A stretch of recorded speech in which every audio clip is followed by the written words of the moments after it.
Welcome back to Going Walkabout. You've seen these kind of pictures before, ones that make you want to dive into this incredibly turquoise blue water. Pictures of hidden coves and isolated beaches. No doubt you were looking at beaches in Sardinia, Italy. Sardinia, the second biggest island in the Mediterranean after Sicily, inhabited since 2000 BC, an island that is home to antiquities as well as fertile valleys, with the star jewel in the crown being the sapphire blue sea that surrounds it. You can get to Sardinia easily by air from Milan or Rome, or by sea from any number of points that surround the Mediterranean via ferry. This video, we will answer the question of 10 things you need to know before you come to these sun-kissed shores. We'll be going from the least important to the most important, so stay till the end to find out number 10. At number 1, we have language. They speak both Italian and Sardinian. In fact, over 1.3 million of them speak Sardinian, which is more Latin-like than Italian. This should not present a problem, as most of the coastal areas have many people who speak English. However, in the mountain areas, they still speak Sardinian, and in Alghero, some even speak Catalonian Spanish. More on that later. Number 2, they have strict rules on recycling. No doubt how they keep their jewel-like island pristine. They actually recycle foodstuffs, which go in a separate bin, as well as packaging, glass, and plastics. Number 3, we have grocery shopping. The stores we used most often were the Co-op and Super Pan. Both offered fresh produce, a great variety of meats and cheeses. Sardinia is known for their cheeses, and as such, most are locally made. The most famous being the pecorino, which they call pecorino sardo. The other thing they are known for is their wine, the most famous being the red, Cannonau. You can get an excellent bottle for under €8. The white that I liked the best was the Vermentino. Again, you can get an excellent bottle for under €10. They carry other liquors and liqueurs too, so not to worry, you won't go thirsty. Here we are, already at number 4, and the reason I decided to make this video. Sardinia is very seasonal. Many of the major resorts, restaurants, hotels, and bars are closed in the off-season, which is basically October through the following June. We were here in the off-season, and we were able to get a beachside Airbnb for only €70 a night. Apparently, this same condo is €200 a night in the season, and it's pretty fully booked most of the time. If you are okay with more quiet but just as much beauty, then look into winter rates for a huge cost savings. Number 5, bring good footwear. Going back to those pictures of sapphire seas and turquoise water beaches, you have to get to them, and in many cases, you will have to walk. There is a list of beaches that have ratings for the type of reachability and key characteristics.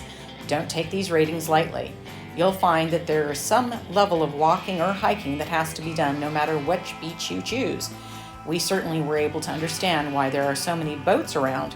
Water taxis are often the only way to get to the really out-of-the-way beaches. And at number 6, we have yet another reason to bring good footwear. They have 3 national parks and 7 regional parks. All parks have extensive walking and hiking trails. Several days can be spent exploring not only the coastal parks, but the interior ones as well. Which is a perfect segue into our next point, number 7. Go inland and visit one of the only 5 blue zones in the world. In the mountain region near the east coast is the Blue Zone, where some of the oldest people in the world live. You can find out more in my Blue Zone video, but trust me, the area is worth a visit while you're here. Wow, here we are at number 8. Rent a car. You cannot get around the island efficiently using public transport. You'll need a car for beach hopping or trips into the mountain areas to look at key archaeological sites. We used carrentals.com, who we've used before in Europe. The savings for booking online is substantial. If we had booked at the Cagliari airport, we would have paid €700 more for our 2-week rental. At number 9, we have Plan Ahead. There are 3 main airports, 2 in the north, OLBIA and Alghero, and 1 in the south, Cagliari. Cagliari is the capital of Sardinia. It is a vibrant city with great shops and cafes. There is a big beach about 10 minutes out of town, Poeta. The beach has beautiful walking and biking paths as well as wonderful beach clubs. We stayed 30 minutes out of Cagliari going east, and we were very happy with our decision. You can also fly into OLBIA. It is a very picturesque town with many marinas.